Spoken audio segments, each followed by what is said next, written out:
हो जाएगा। मतलब कि एक त्रिभुज के पास कितनी माध्यिकाएं होती हैं? तो 3 माध्यिकाएं होती हैं, 3 माध्यिकाएं होती हैं। बहुत बढ़िया, बहुत बढ़िया, मतलब सारे बच्चों को समझ में आ गया। चलिए, उसी प्रकार सारे के सारे बच्चे बताएंगे कि एक त्रिभुज के पास, एक त्रिभुज जिस भी एक त्रिभुज की माध्यिकाएं जिस बिंदु पे प्रतिच्छेद करती है उस बिंदु को क्या कहते हैं? जिस बिंदु पे प्रतिच्छेद करते हैं उस बिंदु को क्या कहते हैं? सारे बच्चे बताएंगे। त्रिभुज की तीनों माध्यिकाएं जिस बिंदु पे प्रतिच्छेद करती है उस बिंदु को क्या कहते हैं? जिस बिंदु पे प्रतिच्छेद करते हैं तीनों माध्यिकाएं, इस बिंदु को क्या कहते हैं? बहुत बढ़िया, क्या कहते हैं? सेंट्रॉइड। सेंट्रॉइड केंद्रक। क्या कहते हैं? सेंट्रॉइड केंद्रक। क्या कहते हैं? केंद्रक कहते हैं। तीनों माध्यिकाएं, मिड पॉइंट तो उसे कहते हैं जो सामने वाली भुजा पे कट करती है, इससे कहते हैं मध्य बिंदु। इससे क्या कहते हैं? इससे कहते हैं केंद्रक, सेंट्रॉइड। ठीक है, जहां तीनों की तीनों माध्यिकाएं प्रतिच्छेद करती है, जिस बिंदु पे प्रतिच्छेद करती है, जिस बिंदु पे इंटरसेक्ट करती है, उसे क्या कहते हैं? उसे कहते हैं हम लोग सेंट्रॉइड। उसे क्या कहते हैं हम लोग? सेंट्रॉइड। ठीक है, बहुत बढ़िया, बहुत बढ़िया। चलिए, तो ये हो गया आपकी माध्यिका। इसी प्रकार से मैंने आपको बताया था शीर्ष लंब अल्टीट्यूड। अब ये क्या होता है देख लीजिए। मान लेते हैं कि एक ये त्रिभुज ए बी और ये क्या है? सी है। ठीक है, तो सबसे पहले इसको लिख लेते हैं। इसको लिखते हैं, क्या लिखते हैं? देखिए, शीर्ष लंब लिखते हैं, लिख देते हैं यहाँ पे शीर्ष लंब। एक बार सारे के सारे बच्चे कंफर्म करेंगे कि मेरी आवाज आपको सुनाई दे रही है। अगर सुनाई दे रही है तो चैट बॉक्स में वाई टाइप करें। दे रही है ना? बहुत बढ़िया, बहुत बढ़िया। ठीक है, हो सकता है कि आपके तरफ नेटवर्क का इशू हो जिसकी वजह से मेरी आवाज आपकी तरफ अच्छे से नहीं जा रही होगी। ठीक है, तो एक बार अच्छे नेटवर्क की जगह पे बैठिए और उसके बाद आपको मेरी आवाज अच्छे से सुनाई देने लगेगी। ठीक है, चलिए, तो सारे के सारे बच्चे बताएंगे यहाँ पे कि इस त्रिभुज के पास कौन कौन से शीर्ष है? इस त्रिभुज के पास कौन कौन सी शीर्ष है? कौन कौन सी वर्टेक्स है? सारे बच्चे बताएंगे कौन कौन सी वर्टेक्स है। बहुत बढ़िया, कौन कौन सी वर्टेक्स है? ए बी और सी। कौन कौन सी लंब है? कौन कौन सी लंब है? तो लंब होती है 90 डिग्री, या इसको बोलते हैं समकोण। लंब होती है 90 डिग्री, या इसको बोलते हैं समकोण। इसका मतलब जो है, इस त्रिभुज का 3 शीर्ष ए बी और सी। और हम लोग क्या करते हैं, अगर ये शीर्ष से इसके सामने, चलिए सारे बच्चे बताएंगे, इस त्रिभुज के ए शीर्ष के सामने वाली भुजा कौन सी है? ए शीर्ष के सामने वाली भुजा कौन सी है? ए शीर्ष के सामने वाली भुजा कौन सी है? बहुत बढ़िया, कौन सी भुजा है? बीसी भुजा इसकी सामने वाली भुजा है। तो हम लोग क्या करते हैं, उस शीर्ष से उसके सामने वाले भुजा पे लंब डाल देते हैं, और इसी को कहते हैं हम लोग, और इसी को कहते हैं हम लोग क्या कहते हैं? शीर्ष लंब। और इसी को क्या कहते हैं? शीर्ष लंब। तो बहुत ही सरल है शीर्ष लंब। क्यों सरल है? क्योंकि आपको सिंपल क्या याद रखना है, कोई भी शीर्ष लेना है और शीर्ष से सामने वाली भुजा पे लंब डाल देना है।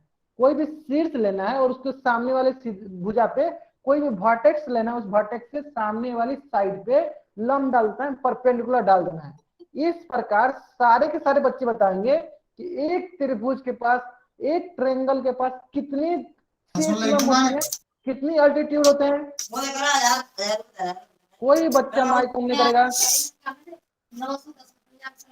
बीरन नाम से जो भी बच्चा ज्वाइन हुआ है, अगर अब से अगर आपका माइक ऑन होता है तो मैं आपको क्लास से बाहर निकाल दूंगा। बहुत बढ़िया, कितनी अल्टीट्यूड होती है? तो 3 अल्टीट्यूड होती है। बहुत बढ़िया, बहुत बढ़िया। चलिए, इसका मतलब ये हुआ कि और कौन कौन सी 3 है? तो देखिए, यहां से एक जाएगी, ये भी 90 डिग्री बनाएगी, और यहाँ से एक जाएगी तो ये भी आपकी 90 डिग्री बनाएगी। बीरा नाम से जो भी बच्चा ज्वाइन, ठीक है, मैं आपको क्लास से बाहर निकाल देता हूँ।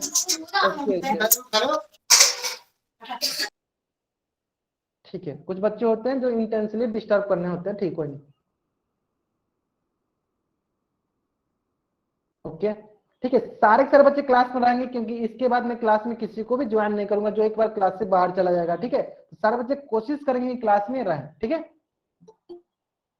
चलिए, बहुत बढ़िया। तो शीर्ष लंब क्या होता है? अल्टीट्यूड क्या होता है कि सामने वाली वर्टेक्स, कोई भी वर्टेक्स होती है उसके सामने वाले भुजा पे लंब डाल देते हैं, क्या कहलाते हैं? शीर्ष लंब कहलाते हैं। इस प्रकार एक त्रिभुज पर कितने शीर्ष लंब होती है? एक त्रिभुज पर 3 शीर्ष लंब होती हैं। अगर यहां तक सारे बच्चों को समझ में आ गया है तो चैट बॉक्स में वाई टाइप करेंगे। अगर यहां तक सारे बच्चों को समझ में आ गया है तो चैट बॉक्स में वाई टाइप करेंगे। बहुत बढ़िया बहुत बढ़िया। चलिए, अगर आपको यहां तक समझ में आ गया है तो आपके स्क्रीन पे क्वेश्चन है, और इस क्वेश्चन का उत्तर कहां देना है? इस क्वेश्चन का उत्तर आपको पोल सेक्शन में जाकर देनी है। कहां देनी है? पोल सेक्शन में जाकर देनी है। सारे बच्चे देंगे इसका आंसर, कहां देंगे? पोल सेक्शन में। कोई बच्चा जो है चैट बॉक्स में आंसर नहीं करेगा। बहुत ही सरल प्रश्न है, बहुत ही सरल प्रश्न है। दिए गए चित्र में शीर्ष लंब की लंबाई बताएं। दिए गए चित्र में शीर्ष लंब की लंबाई क्या है? दिए गए चित्र में शीर्ष लंब की लंबाई क्या है? सारे सारे बच्चे कहां से करेंगे? पोल सेक्शन में जाकर आंसर करेंगे। शीर्ष लंब बोला है, इसका मतलब क्या करना है आपको? पहले शीर्ष को देखना है, पहले आपको शीर्ष को देखना है और शीर्ष से आपको लंब खींचना है। ठीक है, चलिए आपके पास मात्र 5 सेकंड का वक्त है। 5 4 3 2 1। बहुत बढ़िया बहुत बढ़िया। देखिए, शीर्ष लंब के बारे में बात करना है। किसके बारे में बात करना है हमको? शीर्ष लंब के बारे में बात करना है। तो देखिए, शीर्ष लंब कौन कौन सा? एक ये हो गया शीर्ष, एक ये हो गया शीर्ष, और एक हो गया ये शीर्ष। तो यहाँ से तो कोई खींचा ही नहीं गया कोई लंब, यानी ये तो ऐसे ही नहीं होगा। अब बचा बी, तो देखते हैं बी से एक ड्रॉ करके देखते हैं। देखिए बी से अगर हम लोग ये ड्रॉ कर रहे हैं तो क्या यहाँ पे 90 डिग्री दिख रहा है? यहाँ पे 90 डिग्री नहीं है। इसका मतलब ये हुआ कि बीएन जो है आपका शीर्ष लंब नहीं है। तो कौन सा शीर्ष लंब है आपको? देखते हैं ए से करते ड्रॉ करते हैं। देखिए ए से जब ड्रॉ करेंगे तो देखिए यहाँ पे 90 डिग्री भी है। इसका मतलब जो ये ए एम है, इसका मतलब जो ये ए एम है, ये क्या है आपका? शीर्ष लंब है। ये क्या आपका? शीर्ष लंब है। यानी एम का मान कितना दिया है? एम का मान दिया आपको 9 सेंटीमीटर। कितना दिया है? 9 सेंटीमीटर। यानी यहाँ पे लेंथ ऑफ एल्टीट्यूड क्या होगा?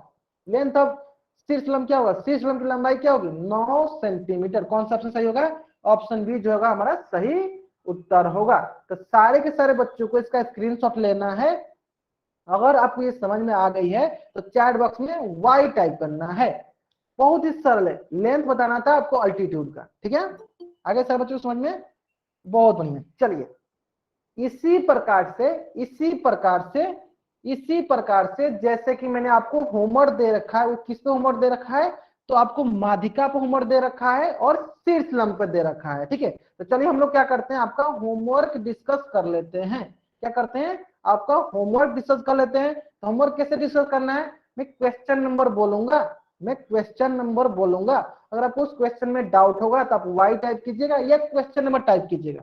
अगर डाउट नहीं होगा तो कुछ नहीं टाइप करना है। ठीक है, चलिए क्वेश्चन 4.1 क्वेश्चन नंबर 1 का ए बी, क्वेश्चन नंबर 2 कोई डाउट नहीं है, क्वेश्चन नंबर 2 नहीं डाउट है कोई? बहुत बढ़िया। चलिए इसी प्रकार से प्रश्नावली 5.1, अच्छा क्वेश्चन नंबर 2 में डाउट था, चलिए ध्यान दीजिए। अच्छा क्वेश्चन नंबर 2 में डाउट था, चलिए ये क्वेश्चन तो मैंने आपको ये क्वेश्चन जो है रिकॉल में भी करा दिया था। चलिए ठीक है, एक बार देख लेते हैं, ध्यान दीजिए। यहाँ पे बोल रखा है, चलिए यहाँ पे बोल रखा है कि जो ये QS बराबर क्या बोल रखा है? देखिए QS बराबर बोल रखा है ST। क्या बोल रखा है? QS बराबर ST बोल रखा है। इसका मतलब ये हुआ, अगर QS बराबर ST बोल दिया तो इसका मतलब क्या हुआ? S क्या है अपना? सारे बच्चे चैट बॉक्स में बताएंगे कि S क्या है। यहाँ पे हमारे सारे बच्चे चैट बॉक्स में बताएंगे कि यहाँ पे S क्या है। सारे बच्चे बताएंगे यहाँ पे S क्या है। एस क्या है? एस जो है मिड पॉइंट। बहुत बढ़िया। एस क्या आपका? मध्य बिंदु है। एस क्या आपका? मध्य बिंदु है। एस क्या आपका? मध्य बिंदु है। इसका मतलब ये है कि अगर मध्य बिंदु के सामने वाले शीर्ष से जिस भी रेखा खंड को हम लोग मिलाते हैं वो क्या कहलाता है? वही हमारा माध्यिका कहलाता है। यानी इसका माध्यिका क्या हुआ? इसका माध्यिका हुआ PS। समझ में आ गया? अगर यहां तक सारे बच्चों को समझ में आ गया है तो चैट बॉक्स में वाई टाइप करेंगे। बहुत बढ़िया बहुत बढ़िया। तो सारे बच्चों को समझ में आ गया। चलिए इसी प्रकार से प्रश्नावली 5.1 क्वेश्चन नंबर 1, क्वेश्चन नंबर 2 कोई डाउट नहीं? बहुत बढ़िया। प्रश्नावली 5.1 का क्वेश्चन नंबर 2 का क्वेश्चन नंबर ये मानते हैं 1, इसको मानते हैं 2। किस क्वेश्चन में डाउट है? चलिए 2 में डाउट। चलिए एक बताया तो मैं किसी एक को बता दूं, ध्यान दीजिए। मैं इसको बताता हूँ, चलिए ध्यान दीजिए, इसको बताता हूँ। बहुत ही सरल प्रश्न है। इसमें क्या करना है आपको? मान लीजिए त्रिभुज दे दिया, ये दे दिया आपको त्रिभुज, डी पी, और यहाँ पे मान लीजिए कुछ नहीं दिया तो यहाँ मान लेते हैं सी है। ठीक है, यहाँ पे कुछ नहीं दिया, ये क्या है, ये हो गया आपके पास, मान लीजिए ये सी है, ये क्या है आपका सी है। तो बताना है आपको इसमें शीर्ष लंब कौन सा होगा, इसमें शीर्ष लंब कौन सा होगा, सारे बच्चे बताएंगे चैट बॉक्स में। इस आकृति की शीर्ष लंब कौन सा होगा, शीर्ष लंब कौन सा होगा। चलिए, बहुत बच्चे बोलेंगे जी क्यू शीर्ष लंब होगा, जी क्यू शीर्ष लंब नहीं होगा। क्यों, क्योंकि यहाँ पे तो 90 डिग्री है, लेकिन क्या जी शीर्ष है, क्या जी शीर्ष है, क्या जी शीर्ष है, जी जो है शीर्ष नहीं है, जी जो है शीर्ष नहीं है। इसके वजह से जो जी क्यू जो होगा वो अपना शीर्ष लंब नहीं होगा, इसकी वजह से जो जी क्यू होगा वो शीर्ष लंब अपना नहीं होगा। अब इस बच्चे को समझ में आ गया, क्योंकि जी जो है, ये जी जो है ये शीर्ष नहीं है, ये जो है शीर्ष नहीं है। ठीक है, इसके वजह से जी क्यू क्या होगा, ये आपका शीर्ष लंब नहीं होगा। बहुत बढ़िया, कौन सा होगा, पी एफ होगा। बहुत बढ़िया, बहुत बढ़िया। चल देखिए कैसे पी एफ होगा। देखिए यहाँ पे देखिए डी से तो कोई गया नहीं, यहाँ से कुछ नहीं है, यहाँ से भी कोई नई लाइन खींचा, ये भी नहीं है, बच गया कौन सा, ये पी एफ होगा। देखते हैं, देखिए पी से जो अपोजिट भुजा पे, सामने वाले भुजा पे एक 90 डिग्री का कोण बनाया गया है, इसका मतलब ये कैसी है, इसका मतलब यही आपका क्या हो गया, यही आपका शीर्ष लंब है। यही आपका क्या है, पी एफ ही आपका क्या है, शीर्ष लंब है। अगर यहां तक सारे बच्चों को समझ में आ गया है तो चैट बॉक्स में वाई टाइप करेंगे। मैं नहीं कर सकती। कोई और बच्चा जो हट माइक ऑन नहीं जाए। करेगा, कोई बच्चा माइक ऑन नहीं करेगा। बहुत बढ़िया, चलिए यहाँ तक अगर सारे बच्चों को समझ में आ गया, चैट बॉक्स में वाई टाइप करेंगे। बहुत बढ़िया, बहुत बढ़िया। चलिए, तो हम लोगों ने यहाँ तक पिछले क्लास में डिस्कस कर लिया था, और मैंने आपको रिवीजन भी करा दिया, और मैंने आपका होमवर्क भी डिस्कस कर दिया। ठीक है, अब चलते हैं हम लोग अगला टॉपिक पे, जो कि बहुत ही सरल टॉपिक है। अब सारे बच्चों को जो है, किसी भी बच्चा को चैट बॉक्स पे ध्यान नहीं देना है। कहाँ ध्यान देना है, मेरे स्क्रीन की तरफ ध्यान देना है, मेरे स्क्रीन की तरफ ध्यान देना है सारे बच्चों को,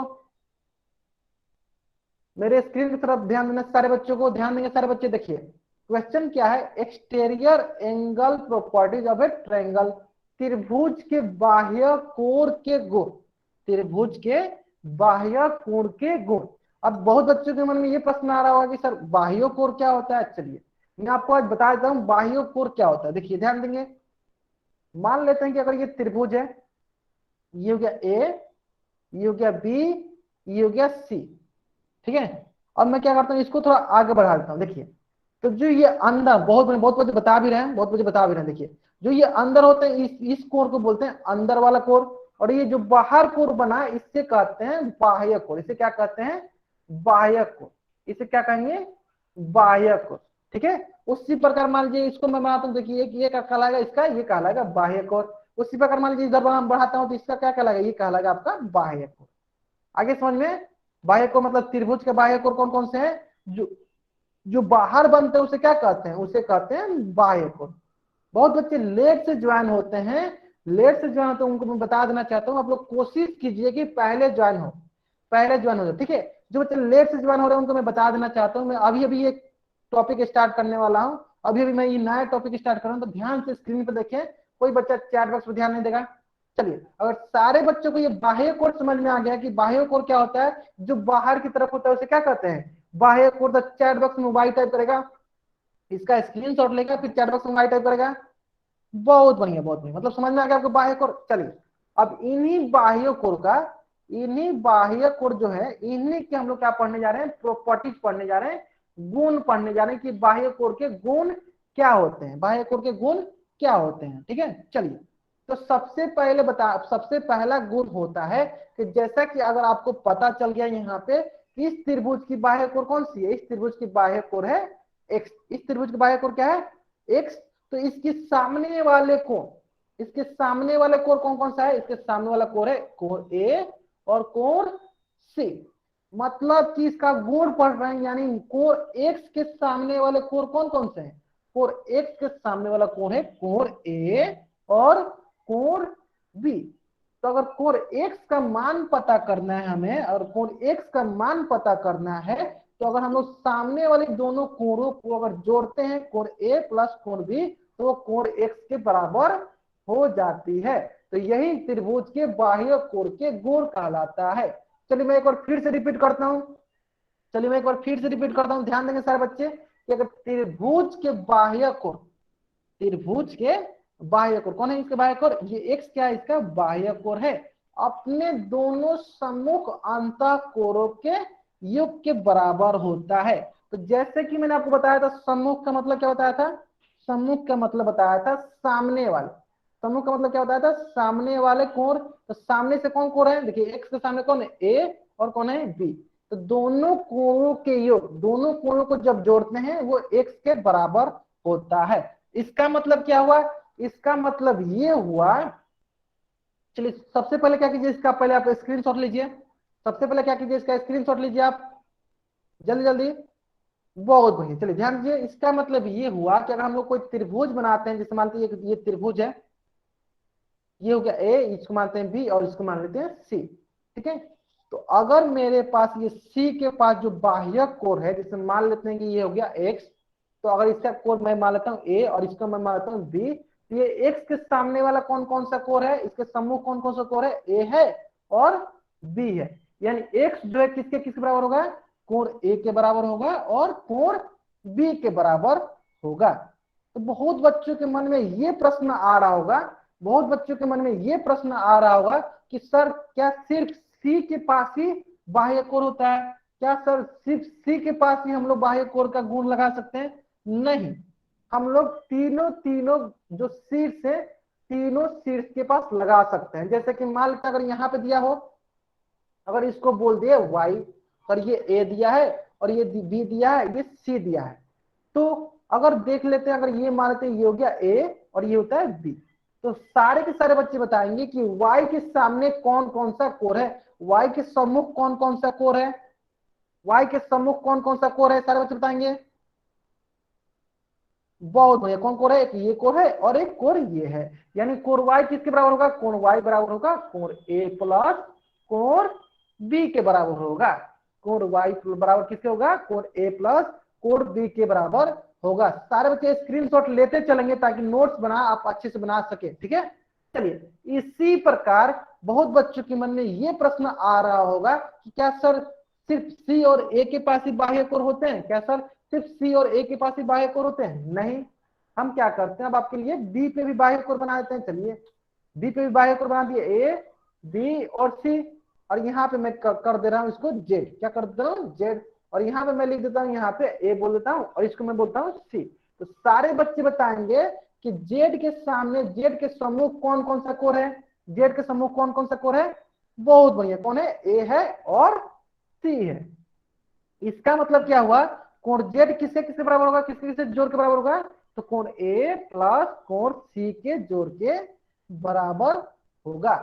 इन्हीं को बोलते हैं बाह्य कोण के गुण, बाह्य कोण के गुण। अगर यहां तक सारे बच्चों को समझ में आ गया है तो चैट बॉक्स में वाई टाइप करेगा, अगर यहां तक सारे बच्चों को समझ में आ गया तो चैट बॉक्स में वाई टाइप करने से पहले आपको क्या करना है, इसका स्क्रीनशॉट भी लेते चलना है ताकि आप इसका नोट्स बना सके, ठीक है। बहुत बढ़िया बहुत बढ़िया। चलिए तो देखिए अगर यहाँ पे अगर आपके पास ये y दिया हुआ है तो सारे बच्चे बताएंगे कि इस y के सम्मुख, इस y के सामने वाले कौन कौन से अंतःकोण है, इस y के सामने कौन कौन सा अंतःकोण है, b और c, बहुत बढ़िया, ये कोण और ये कोण, तो इन दोनों को जब हम लोग y बराबर इन दोनों को जब हम लोग जोड़ेंगे तो क्या आएगा हमारे पास, क्या आएगा हमारे पास, बाह्य कोण के योग के बराबर आएगा। बहुत बढ़िया बहुत बढ़िया, मतलब सारे बच्चों को समझ में आ गया। यानी अगर यहां तक सारे बच्चों को समझ में आ गया है तो आपके स्क्रीन पे क्वेश्चन है, आपके स्क्रीन पे एक क्वेश्चन है, और इस क्वेश्चन का आंसर कहां देना आपको, इस क्वेश्चन का आंसर जो है आपको देना है पोल सेक्शन में जाकर देना है, कहां देना है, पोल सेक्शन में जाकर देना है। बहुत ही सरल प्रश्न है, बहुत ही सरल प्रश्न है। और मैं क्या करता हूं यहाँ पे आपका पोल सेक्शन, सॉरी चैट बॉक्स जो है ऑफ कर देता हूं ताकि कोई बच्चा इसका आंसर जो है चैट बॉक्स में ना कर सके। सारे बच्चे आंसर क्या करेंगे, पोल सेक्शन में जाकर आंसर करेंगे। बहुत ही सरल प्रश्न है। प्रश्न क्या है, प्रश्न है एक्स का मान ज्ञात करें, एक्स का मान ज्ञात करें, एक्स यहाँ पे क्या है, एक्स यहाँ पे बाह्य कोण है।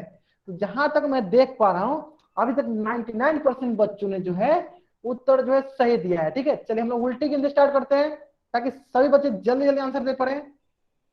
चलिए 10, 9, 8, 7, 6, 5, 4, 3, 2, 1। बहुत बढ़िया बहुत बढ़िया। जहां तक मैं देख पा रहा हूं अधिकतर बच्चों ने जो है उत्तर सही दिया है, अधिकतर बच्चों ने जो है उत्तर सही दिया है। बहुत बढ़िया बहुत बढ़िया। चलिए ध्यान देंगे सारे बच्चे, ध्यान देंगे। यहाँ पे बोला है एक्स का मान ज्ञात करने, किसका मान ज्ञात करने के लिए बोला है? एक्स का मान ज्ञात करने के लिए बोला है। यानी एक्स कौन सा? ये हो गया एक्स। तो एक्स के सामने कौन कौन सा कोर है? देखिए एक कोर ये है और एक कोर कौन सा है? ये है। यानी एक्स के सामने दो कोर है, कौन कौन सा कोर है? एक 60 डिग्री और एक 45 डिग्री। यानी इन दोनों को जब जोड़ेंगे तो किसके बराबर होगा? वो एक्स के बराबर होगा। यानी इन दोनों को जोड़ेंगे कितना आएगा? ये आएगा 105 डिग्री। कितना आएगा? 105 डिग्री। यानी एक्स का मान कितना होगा? 105 डिग्री। कौन सा ऑप्शन सही है? तो ऑप्शन सी जो है हमारा सही उत्तर है। तो सारे के सारे बच्चे जो है स्क्रीनशॉट लेते चलेंगे ताकि आप इसका नोट्स अच्छे से बना सके। तो एक्स का मान कितना होगा? एक्स का मान होगा 105 डिग्री। ठीक है, बहुत बढ़िया बहुत बढ़िया। तो एक्स का मान आ गया मेरे पास 105 डिग्री।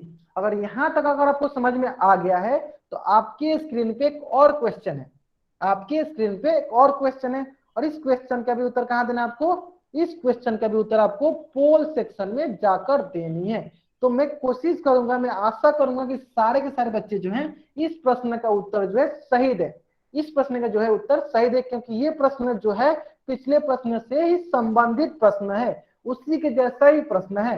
तो जहां तक मैं देख पा रहा हूं अधिकतर बच्चे, अभी तक जितने बच्चों ने आंसर दिया है सारे के सारे बच्चों ने जो है आंसर सही दिया है। ठीक है, हम लोग क्या करते हैं, अब उल्टी गिनती स्टार्ट करते हैं। बहुत बढ़िया बहुत बढ़िया। 10, 9, 8, 7, 6, 5, 4, 3, 2, 1। बहुत बढ़िया बहुत बढ़िया। जहां तक मैं देख पा रहा हूं अधिकतर बच्चों ने इसका उत्तर जो है सही दिया है। बहुत बढ़िया बहुत बढ़िया। क्या बोला हमको यहाँ पे? Find the value of x, x का मान ज्ञात करें। मतलब ये जो एक्स है इसका मान ज्ञात करना है। ठीक है, तो एक्स के सामने कौन कौन सा कोण है? एक 100, एक कौन है? 40 डिग्री।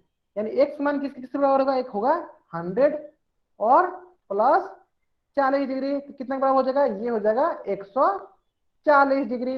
यानी एक्स का मान कितना के बराबर होगा? एक्स का मान होगा 140 डिग्री बराबर। मतलब क्यों? क्योंकि बाह्य कोण जो होता है उसके सम्मुख अंतः कोणों के योग के बराबर होता है। इसका मतलब कौन सा ऑप्शन सही है? ऑप्शन ए जो है सही उत्तर है। अगर यहां तक सारे बच्चों को समझ में आ गया है तो इसका स्क्रीनशॉट लेंगे और चैट बॉक्स में वाई टाइप करेंगे। अगर यहां तक सारे बच्चों को समझ में आ गया है तो इसका स्क्रीनशॉट लेंगे और चैट बॉक्स में वाई टाइप करेंगे। बहुत बढ़िया, मतलब सारे बच्चों को समझ में आ गया। चलिए, अगर यहां तक अगर आपको समझ में आ गया है तो आपके स्क्रीन पे एक और क्वेश्चन है, आपके स्क्रीन पे एक और क्वेश्चन है और इस क्वेश्चन का उत्तर कहां देना आपको? पोल सेक्शन में जाकर देना है। कहां देना आपको? पोल सेक्शन में जाकर देना है। सारे बच्चे उत्तर करेंगे इसका, कोई बच्चा इसको चैट बॉक्स में आंसर नहीं करेगा। सारे बच्चे कहां से करेंगे? पोल सेक्शन में जाकर उत्तर करेंगे। बहुत बढ़िया बहुत बढ़िया। कोई बच्चा चैट बॉक्स में आंसर नहीं करेगा, कोई बच्चा जो है चैट बॉक्स में आंसर नहीं करेगा।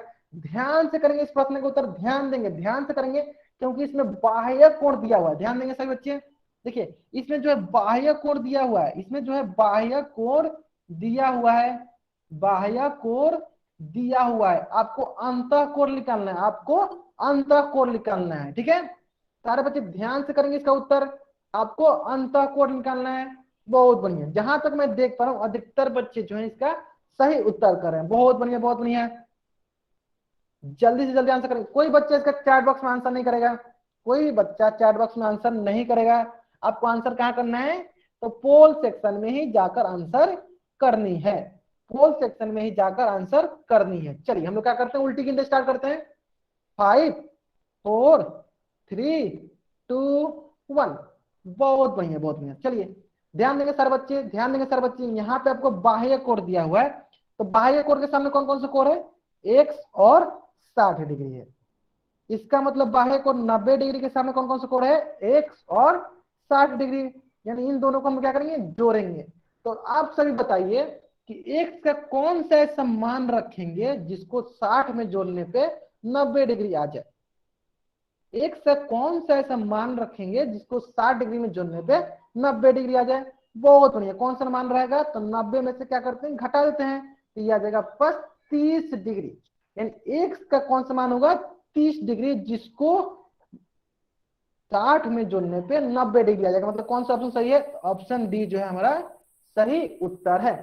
ठीक है, जिन बच्चों को पोल सेक्शन के बारे में नहीं पता है वो बच्चे क्या करेंगे, जो भी क्वेश्चन मैं बताता हूं उसका अगर आपको आंसर पता चल जाता है तो आपको क्या करना है, नोट्स कॉपी पे आपको लिख लेना है।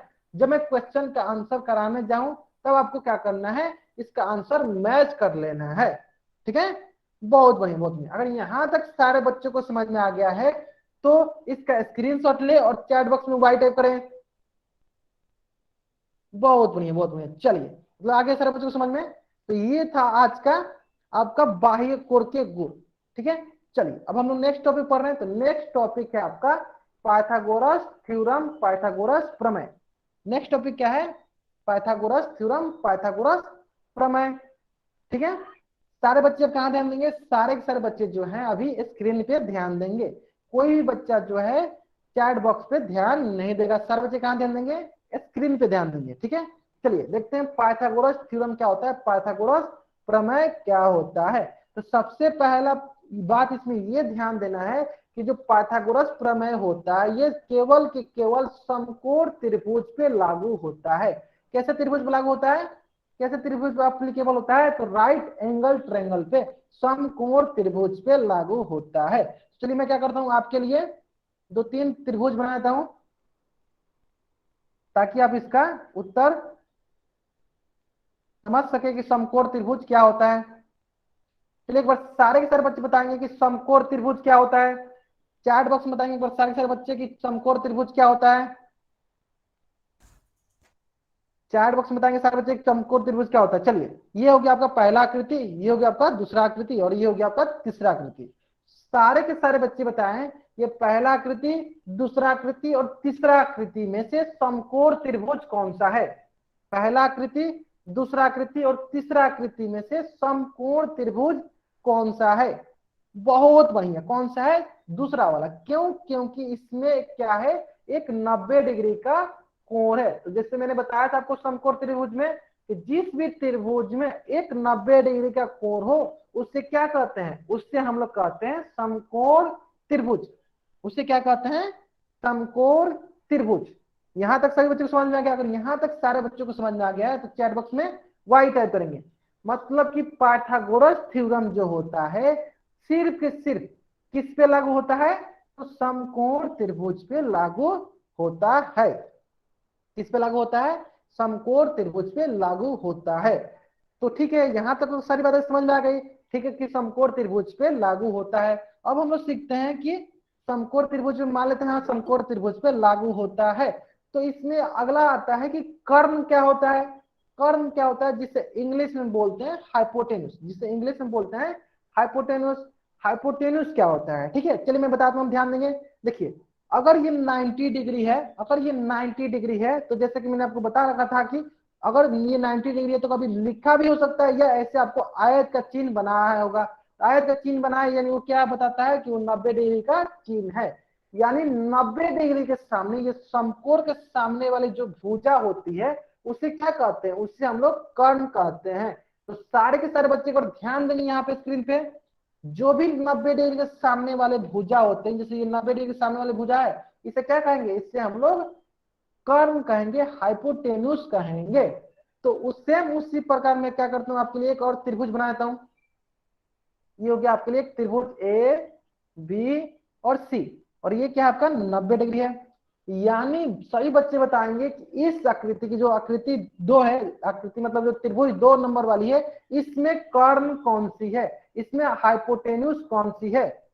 सारे बच्चे बताएंगे इस आकृति के लिए इसमें जो है हाइपोटेन्यूस कौन सी है, कर्ण कौन सी है। बहुत बढ़िया बहुत बढ़िया, कौन सी है, तो देखिए जो 90 डिग्री के सामने हो, जो भी 90 डिग्री के सामने होता है, जो भी 90 डिग्री के सामने होता है उसे क्या कहते हैं, उसी को कहते हैं हम लोग कर्ण, उसी को क्या कहते हैं, कर्ण। तो देखिए यहाँ पे लिख भी रखा है, क्या लिख रखा है, क्या लिख रखा है कि समकोण त्रिभुज में समकोण के सामने वाली भुजा को क्या कहते हैं, कर्ण कहते हैं। देखिए ये समकोण है, इसके सामने वाली भुजा क्या कहेंगे, कर्ण कहेंगे। यानी सारे बच्चों को समझ में आ गया। इसका भी स्क्रीनशॉट लेंगे सारे बच्चे, इसका भी स्क्रीनशॉट लेंगे सारे बच्चे। स्क्रीनशॉट लेने के लिए इसलिए बोलता हूं ताकि आप इसका नोट्स अच्छे से बना सके, नोट्स अच्छे से बना सके। ठीक है, चलिए तो ये तो हो गया आपका कर्ण। चलिए मैं लिख देता हूं यहाँ पे, ये तो हो गया आपका, ये अगर 90 डिग्री है तो इसके सामने वाला क्या हो गया, ये हो गया आपका कर्ण। ये क्या हो गया आपका कर्ण हाइपोटेन्यूस। अब रही बात, बहुत बच्चे सोच रहे होंगे कि सर अगर ये कर्ण है तो जो दो भुजा बच गई वो क्या होती है, तो जो दो भुजा बच गई वो क्या होती है, चलो देख लेते हैं। तो अगर ये कर्ण है, अगर ये कर्ण है तो जो दो भुजा बच गई वो उसको क्या कहते हैं, वो एक होता है लंब जिसे इंग्लिश में कहते हैं परपेंडिकुलर, और एक होता है आधार जिसे इंग्लिश में कहते हैं बेस। एक होता है आधार और एक होता है लंब जिसे इंग्लिश में कहते हैं परपेंडिकुलर, और एक होता है आधार बेस।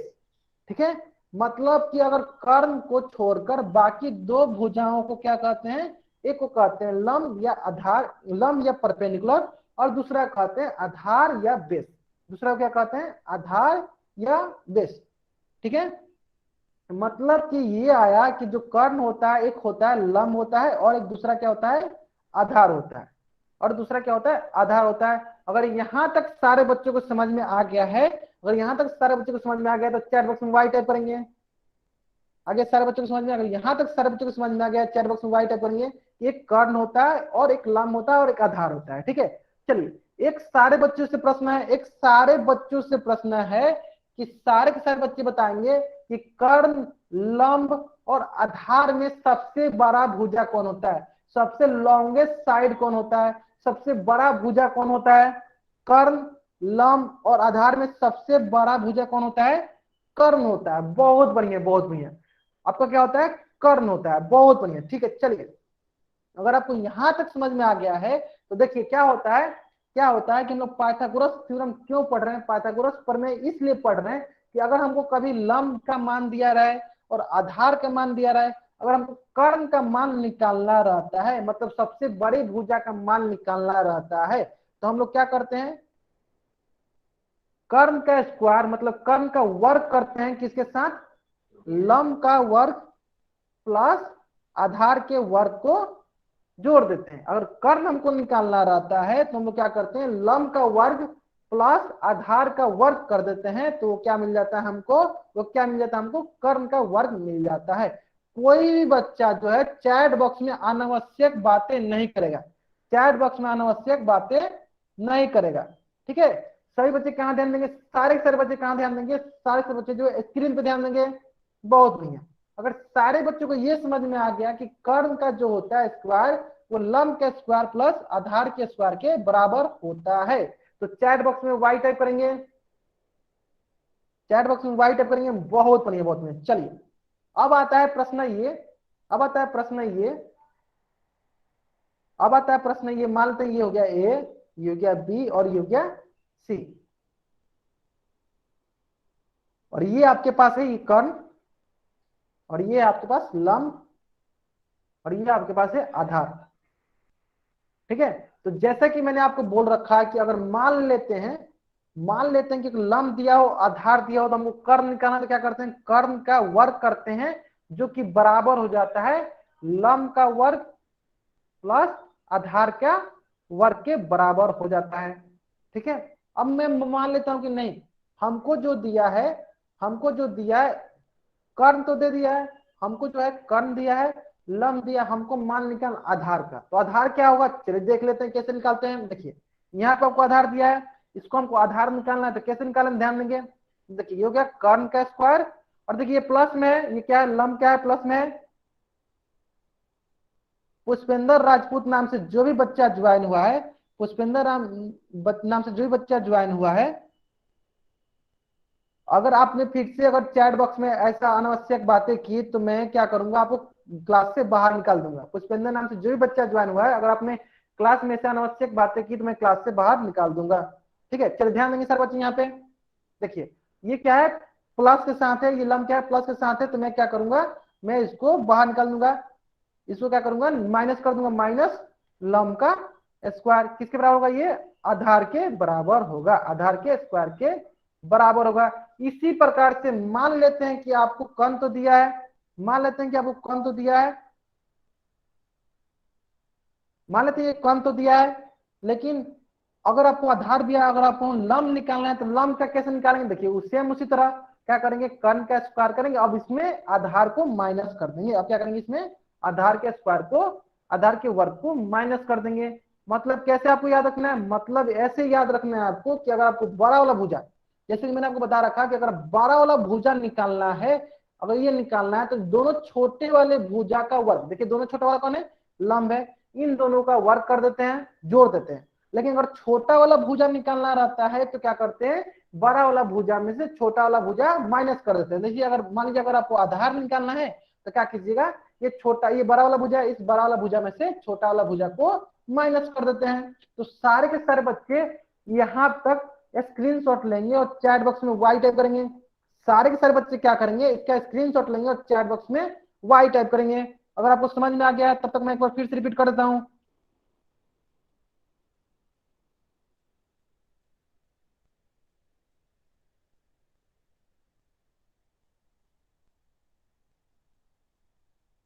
अगर सारे बच्चे समझ में, बहुत बढ़िया बहुत बढ़िया। चलिए, अगर आपको यहां तक समझ में आ गया है, अगर आपको यहां तक समझ में आ गया है तो जैसे कि आप यहाँ पे देख सकते हैं, देखिए ये क्या आपका, ये है आपका लंब और ये क्या आपका आधार है। तो अगर हमको कर्ण निकालना रहता है तो हम लोग क्या करते हैं, लंब का स्क्वायर प्लस आधार का, मतलब लंब का वर्ग प्लस आधार के वर्ग को हम लोग क्या करते हैं, जोड़ देते हैं। देखिए लंब का वर्ग प्लस आधार के वर्ग को हम लोग जोड़ देते हैं, उसे क्या कहते हैं, उससे हम लोग कहते हैं पाइथागोरस प्रमेय।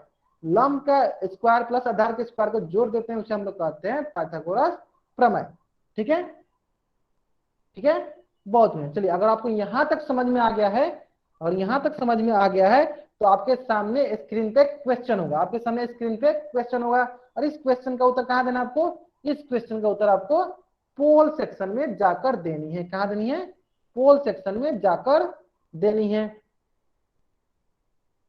बहुत ही सरल प्रश्न है, बहुत ही सरल प्रश्न है। प्रश्न क्या दिया है, दिए गए त्रिभुज में कर्ण की लंबाई ज्ञात करें।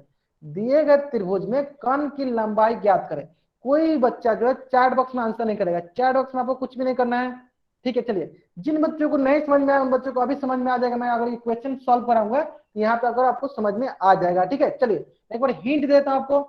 जैसा कि आपको पता है, यहाँ बोला क्या है, कर्ण की लंबाई। देखिए कर्ण क्या होता है, 90 डिग्री के सामने वाला क्या होता है, ये कर्ण कहलाता है। 90 डिग्री के सामने वाला क्या कहलाता है, कर्ण कहलाता है। यानी कर्ण हमको पता करना है तो कर्ण बराबर क्या होता है, देखिए कर्ण का स्क्वायर बराबर क्या होता है, कर्ण का स्क्वायर बराबर होता है लंब का स्क्वायर प्लस आधार का स्क्वायर। क्या होता है, लंब का स्क्वायर प्लस आधार का स्क्वायर। तो देखिए यहाँ पे लंब कौन सा है, यहाँ पे लंब ये है, यहाँ पे लंब कौन सा है, ये है, और आधार कौन सा है, आधार आपका ये है। चलिए, इतना हिंट काफी है इस प्रश्न को करने के लिए, इतना हिंट काफी है इस प्रश्न को करने के लिए। तो आशा करते हैं कि आप सभी इस प्रश्न को जल्दी जल्दी सॉल्व कर लेंगे। बहुत बढ़िया, बहुत बढ़िया। कोई बच्चा जो है चैट बॉक्स में आंसर नहीं करेगा, कोई बच्चा जो है चैट बॉक्स में आंसर नहीं करेगा। बहुत बढ़िया। चलिए हम लोग उल्टी गिनती स्टार्ट करते हैं, उल्टी गिनती स्टार्ट कर लेते हैं।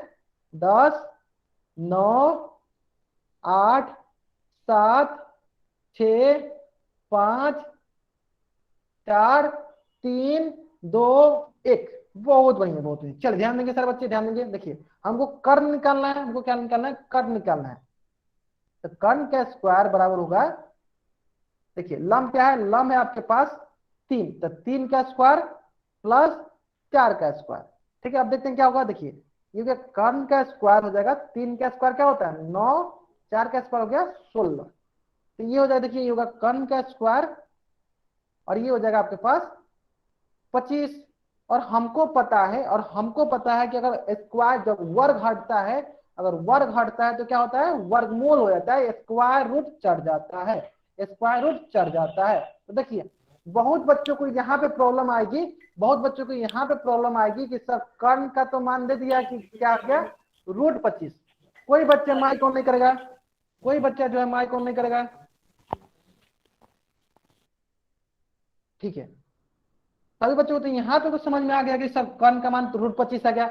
लेकिन इसके बाद बहुत बच्चों को प्रॉब्लम होगी। ठीक है, तो देखिए इसके लिए मैं क्या करता हूँ, आपको थोड़ा बहुत आइडिया देता हूँ। आइडिया क्या है, आपको आइडिया क्या है, देखिए 25 से क्या कीजिए, आप इसका गुणनखंड निकाल दीजिए। देखिए गुणनखंड निकालिए, 50, 25।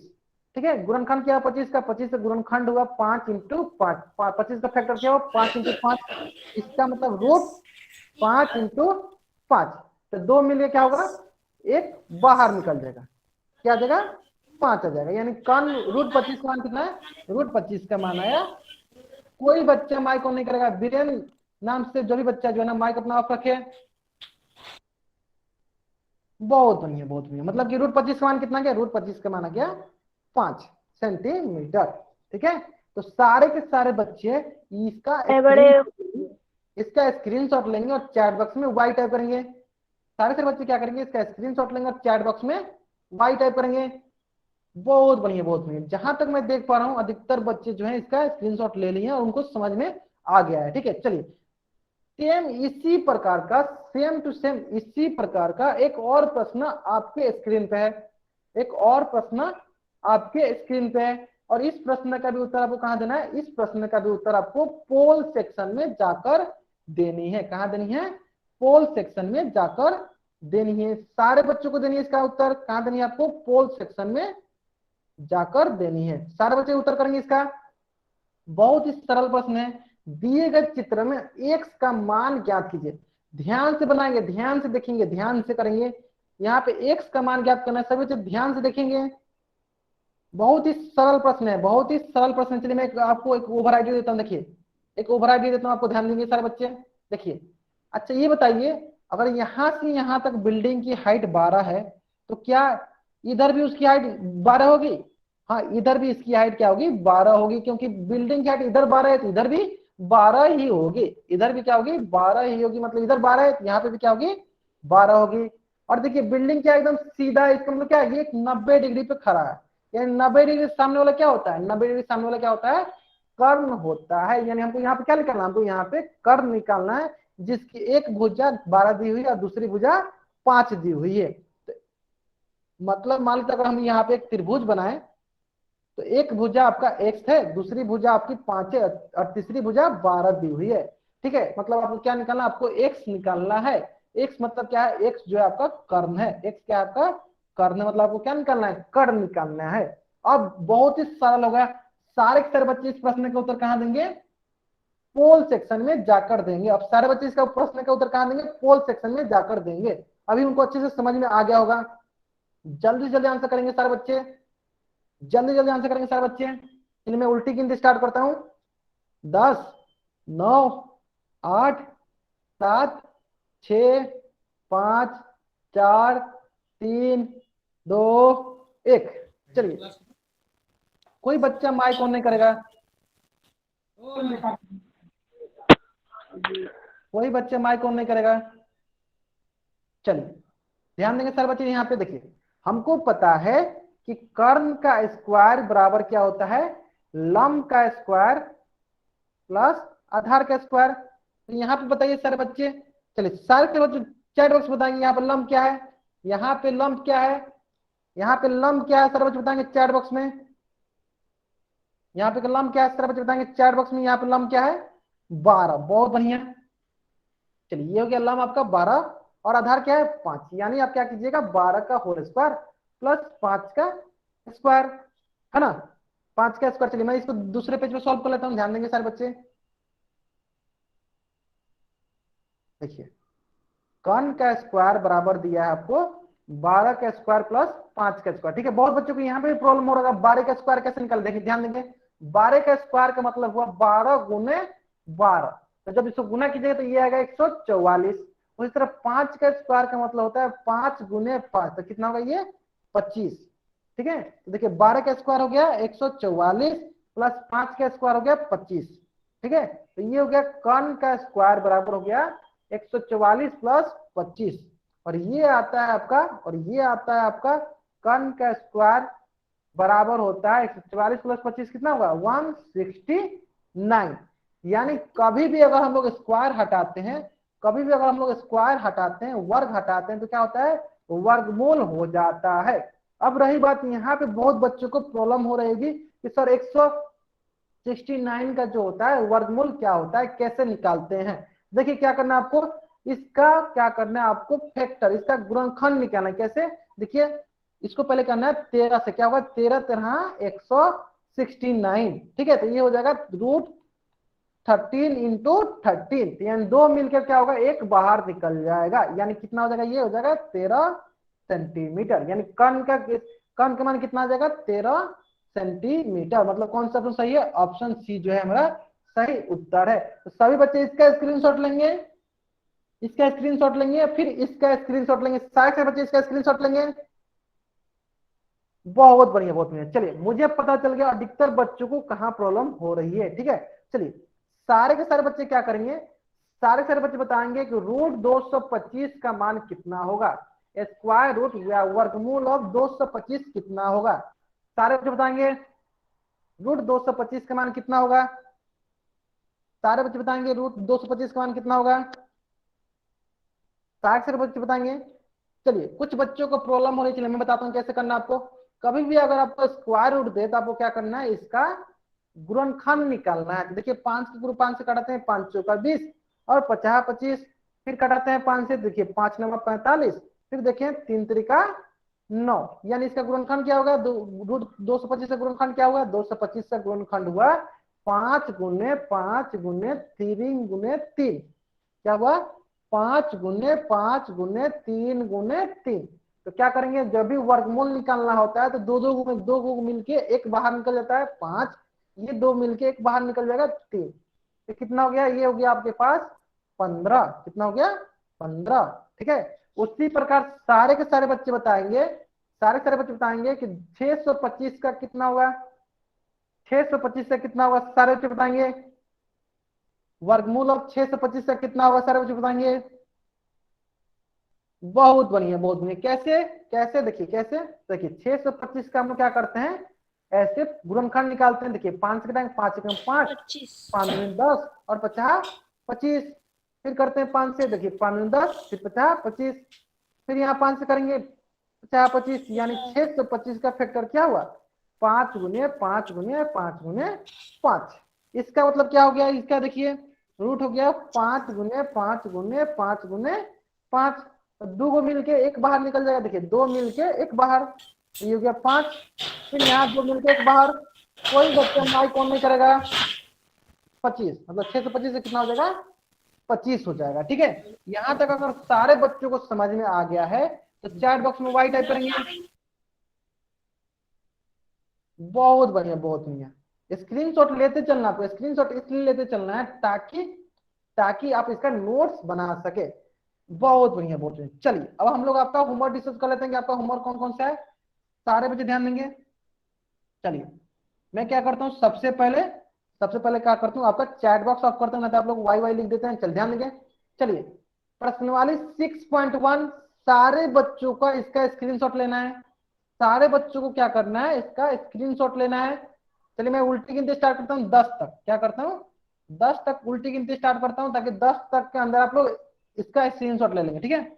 10 9 8 7 6 5 4 3 2 1, मैं 10 तक हर एक में गिनती स्टार्ट करूंगा और आपको स्क्रीनशॉट ले लेना है, ठीक है। चलिए प्रश्नावली 6.1 स्क्रीनशॉट हो गया।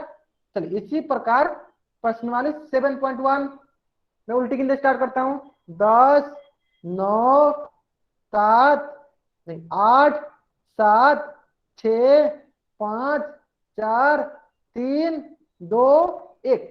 बहुत बढ़िया, प्रश्नावली 7.1 का हो गया स्क्रीनशॉट। उसी प्रकार प्रश्नावली 7.2 का भी, कोई बच्चा माइक ऑन नहीं करेगा, कोई बच्चा माइक ऑन नहीं करेगा, इसका भी करिए आप लोग स्क्रीनशॉट, जल्दी जल्दी स्क्रीनशॉट लीजिए। प्रश्नावली 7.2 का भी उल्टी गिनती स्टार्ट करते हैं। चलिए 10